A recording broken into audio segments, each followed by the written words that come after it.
so with these 10 minutes, I'm going to be teaching you the process and steps of transcribing music and a couple of tips I've learned along the way.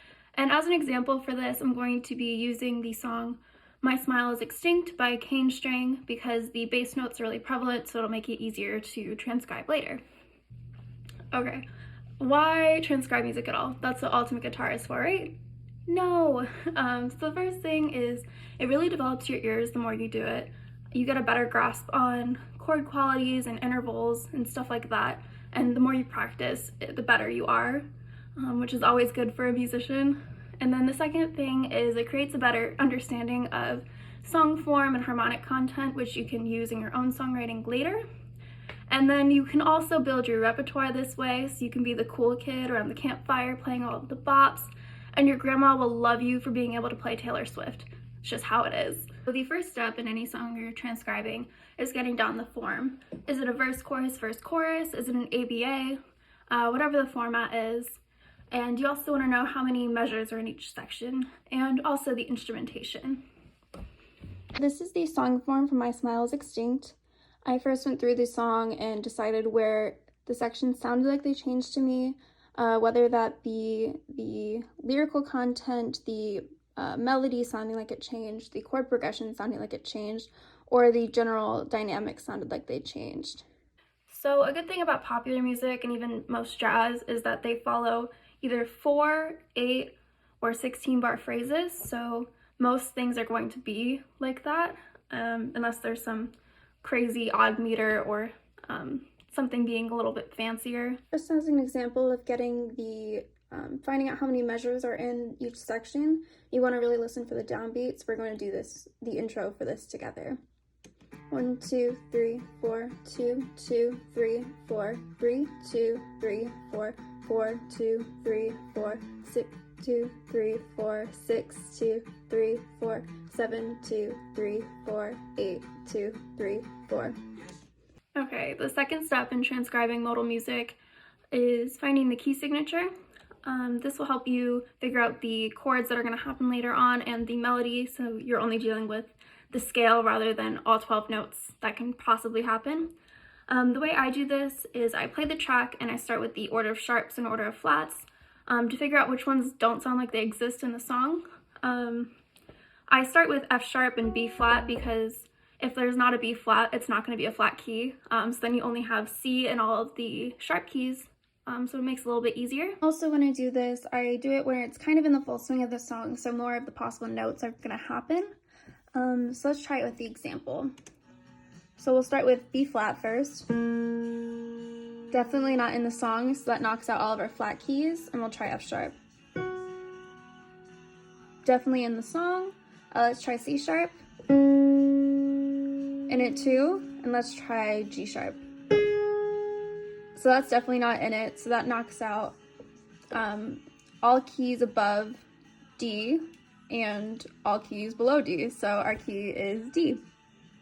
Now that we have our song form and our key signature, we can start to move on to harmonic movement and bass notes. So by that, you want to find out when the bass note is changing and also the interval that happens during that, so whether it's going up or down. And then when you have kind of a grasp on that, you can start to guess and check notes that could be possible for the bass line. The song has a really prominent bass line, so it's a little bit easier to hear. And if you are having that problem that you can't really hear the bass line, you can't be afraid of trial and error. Just keep going with it. And you can also put it into a DAW software and boost the bass level, so it'll be a little bit easier to hear. So normally I start with the root of the key, because most pop songs start on the root. But let's try it. So it just changed. And it went down and then back up. So let's try it. Starting with the root.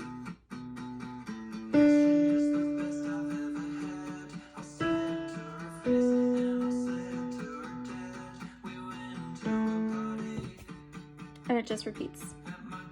Alright, so that'll be the bass line for the verse, and you can just keep going to do the chorus and the bridge as it goes on. Really just doing the same steps. Now that you have gone through the song and you have like a baseline for your chord progression, you have to find the chord qualities, which in my opinion is probably the most difficult part of transcribing. You can build from the root and really listen for a major or minor third. So if it has the major sound, a minor sound, and then in pop music, it doesn't really go beyond a dominant seventh or a minor seventh. In jazz, it has all kinds of craziness with alterations of the chords and augmented and diminished, but it's not as common in pop music. And it's really a lot of trial and error and going with the tone of the song and really listening for that minor or major third. So now that you have the chords written out, you can totally stop there, or you can continue to transcribe the melody. This is the thing I find easiest to do because it all sits on top, so it's a lot easier to hear. My main advice for transcribing melody is follow the key. Obviously, there are songs with accidentals in it, but you don't have to stray too far away from the key normally. Really listen to the intervals and whether they're going up or down. As you get better at transcribing, that'll become a lot easier and you'll just kind of know. But really don't be afraid of trial and error for any part of transcribing, but really the melody and finding the chords. As long as you're training your ears, you'll get better at it. Because I don't have perfect pitch and a lot of people don't have perfect pitch. So you just have to go with the flow and just really listen to what your ears are telling you. And my main advice is do not try and transcribe every single run or inflection that the vocalist does. It's really not necessary for a standard like songwriter chart. Just try and find the main meat of the song and the main melody. And here is an example of the melody with the song.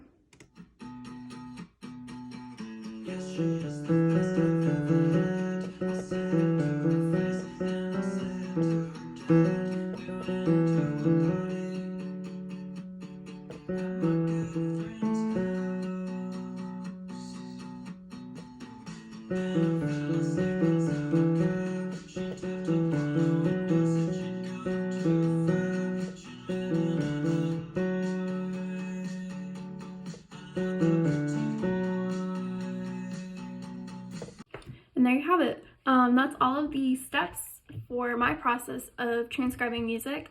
You could totally go farther and transcribe the drum parts or whatever kind of instrumentation that you hear. I just have a couple more tips and tricks that I've learned going through transcribing. And I know that this takes a lot of time to really build your skills on it, but you will not be sorry if you continue to build them. It'll help you as a musician overall. First, take breaks when you do this. You might go a little insane if you're getting too into the theoretical stuff in your head, or you're just focusing so hard on hearing this bass line that you just kind of lose your hearing a little bit. So step away from the song a little bit. Don't make it so you hate it and you never want to hear it again as soon as you're done transcribing it, which can happen. And also, you can use any instrument that you're comfortable with. You don't have to follow along exactly with what's in the track. I do it on a piano most often just because it's easier for me to visualize, but you can totally do it on a guitar, or you could do it on whatever kind of instrument you want. I sometimes do melody on ukulele just because it's easy and on my lap. But yeah, and then also this is probably the most important. Do not try to do this song all at once. Do like 2 to 4 bars, maybe the 8-bar phrase if you can. Sometimes we try and do it all the way through and we're like trying to catch up to the song when we really don't have to, because we can pause it and we can loop it as many times as we need to. Just take your time with it, and it's all about trial and error, all about it. So I hope you feel a little bit more comfortable with the process of transcribing, and you can go into songs a lot more confident that you can figure them out. So it's like a little puzzle that you get to put together. All right, thank you so much.